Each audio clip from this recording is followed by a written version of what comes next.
Welcome back to Discover U Radio's Discussions. I am Robert Simmons, and joining me is the ever-perceptive and, may I say, exceptionally witty Rita Fox. Hello. Ready to dive deep again. We are indeed your hosts for this intensive exploration. And today, listener, we're synthesizing the sources on a really fascinating creator, author, and screenwriter Tim Northburg. Talk about a wide range of work. Precisely. We've gathered quite the dossier, personal history, professional, let's say, vicissitudes, and this remarkably extensive catalog. Our mission for you today is to figure out how it all fits together. Exactly. How do life's pressures, sales jobs, serious grief fuel both these, very practical self-help books and these huge sci-fi and fantasy epics? It's a study in creative, duality. It really is. You look at the sources and you wonder, is the fantasy stuff maybe the escape valve for the super structured mindset in his nonfiction? Or do they feed each other? A compelling question. And look, before we get lost in the weeds here, we absolutely encourage you, the listener, to see this for yourself. Go find Tim Northburg's websites. Yes, an immediate call to action. Definitely. You need to check out the sheer variety of his books. Fiction, nonfiction, they're all there. Go browse, maybe make a purchase. You'll see what we mean. All right, let's begin at the genesis, the origins of the storyteller. Sources say his early love for books was, pretty standard. Reading before bed. You know, the classics. Peter Pan, Narnia, The Hobbit. Good stuff. Clearly wired for adventure from the start. But the shift, the real turning point from just enjoying stories to actually needing to write them, that came from tragedy. Yeah, this was his senior year in high school. He was in a creative writing class, apparently with his best friend, Corey. And then, the sources detail, Corey tragically took his own life. Awful. Just awful. That moment, seeing the empty seat next to him in class, it became this epiphany, a catalyst. He spent the rest of that semester just writing about their friendship, didn't he? Using the writing to sort of process it all. He connected writing, for the first time, directly to emotion, excitement, and passion, as the sources quote. A profound lesson in what stories can do. And you see that thread of resilience starting early. The sources mention him growing up an army brat. Constantly moving, adapting. Yeah, new schools, parents' divorce. Yeah. It builds a certain inner toughness, wouldn't you say? A knack for reinventing yourself. Which is absolutely crucial for any creative endeavor, let alone life itself. Yeah. And that toughness, that resilience, it wasn't just theoretical. He got put to the test. Oh boy, did it. 2009, the economic crash. He'd been a sales manager at a Saturn dealership for, 11 years? 11 years. Then GM gets restructured, Saturn gets the axe, and poof, job gone.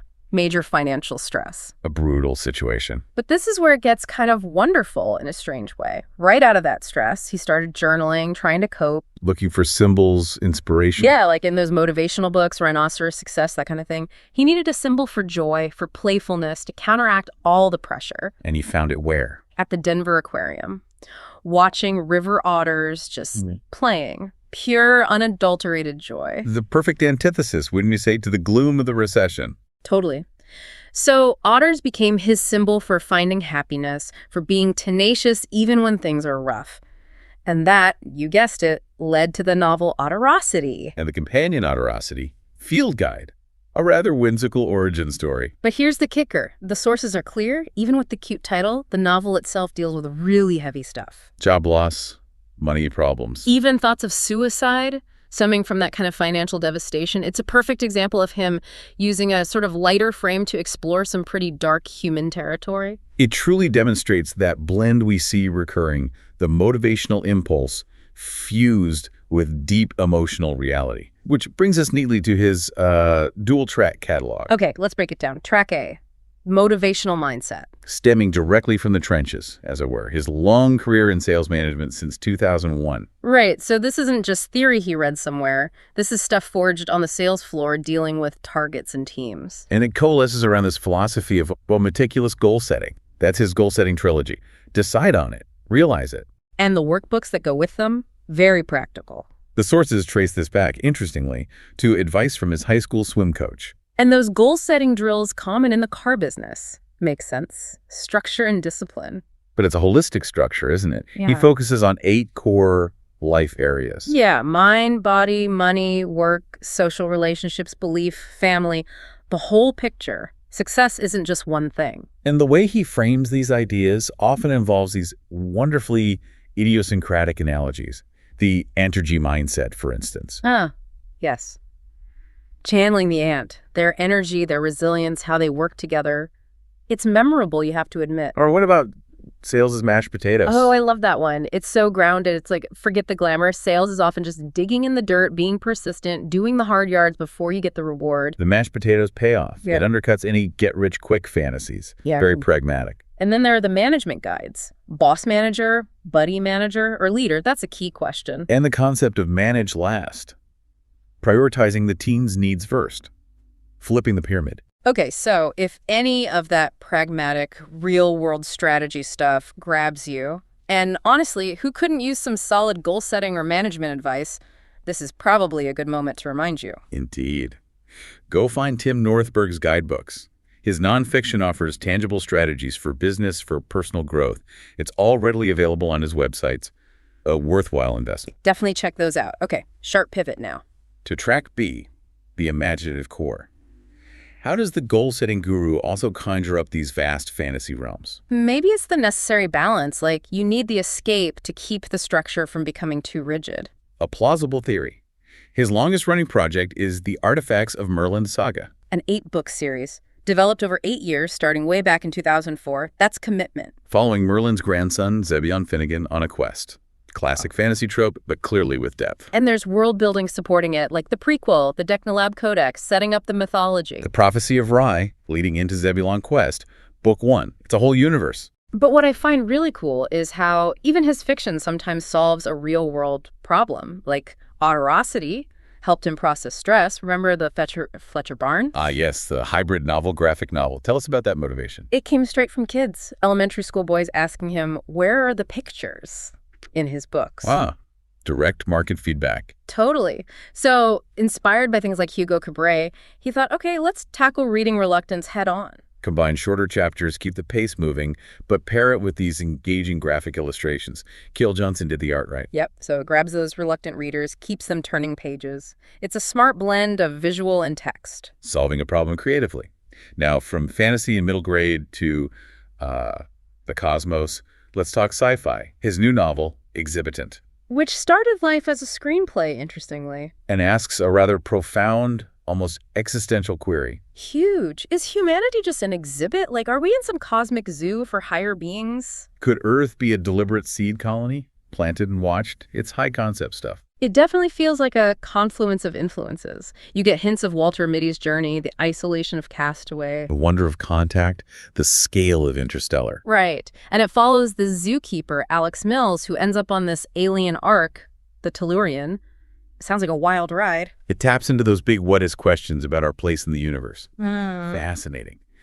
But he doesn't just create new worlds. He also mines wisdom from the old ones. Yeah, his work with classic poetry, taking these foundational texts and making them accessible for today. Like with Desiderata, that famous poem often framed on walls. It was in his mother's home, the sources say. And he turned it into Desiderata Things Desire, breaking down Max Ehrmann's advice line by line for modern life. He did something similar for Rudyard Kipling's IF, that 1895 pillar of stoicism and character. Which can feel a bit dense or old-fashioned now, maybe? Precisely. So he translates its principles, resilience, integrity, into language and contexts that resonate today, making self-mastery feel achievable. It all seems to flow together, doesn't it? The writing, the teaching, the storytelling, which leads naturally to his screenwriting. Another parallel track, started around 2015. Yeah. And again, The Range. Seriously.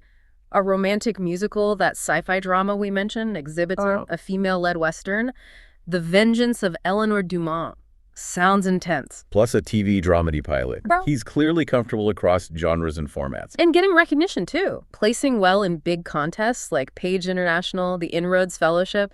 That's not easy. It shows serious craft. He truly operates across the creative spectrum, from personal development to Hollywood pitches. So if we try to synthesize all this for you, listener, what do the sources reveal? I think it shows an author whose work really stems from personal necessity. Necessity as the mother of invention, quite literally. Yeah. Whether it's processing grief, like with his friend Corey, or navigating financial disaster, like with Autorosity, or just finding new ways to get kids excited about reading, the writing seems to be his tool for coping and creating. And that very necessity It produces this striking juxtaposition, doesn't it? You have the author meticulously outlining 8 life areas for success, Super practical, step by step. sitting right alongside the author, who's sending heroes after magical artifacts or trapping zookeepers on alien arcs. So the final thought we want to leave you with is this. Why do we need both? Why do humans crave both the concrete, actionable plan and the completely unbounded, fantastical escape? Is the structure what frees us up to imagine? Or is the imagination what fuels the drive for structure?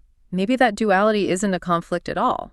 Maybe having both is actually the blueprint for a, well, fully lived life. Something to ponder. We certainly believe exploring that duality is worthwhile. And if this deep dive into Tim Northburg's incredibly varied work, his sci-fi, his fantasy, his nonfiction guides, his poetry interpretations has piqued your interest, Then now is the time. Seriously, go explore. find his extensive catalog. It's all there on his official websites. Look him up on social media too: Twitter, Facebook, Instagram, Goodreads, Amazon Author Central. There's so much to discover. Pick up a book, fiction or nonfiction. See where it takes you. You won't be disappointed by the breadth and depth. Make that purchase today. Thank you for joining us on this exploration. It's been fun. I'm Rita Fox. And I am Robert Simmons. We'll see you next time for another deep dive on Discover U Radio's Discussions.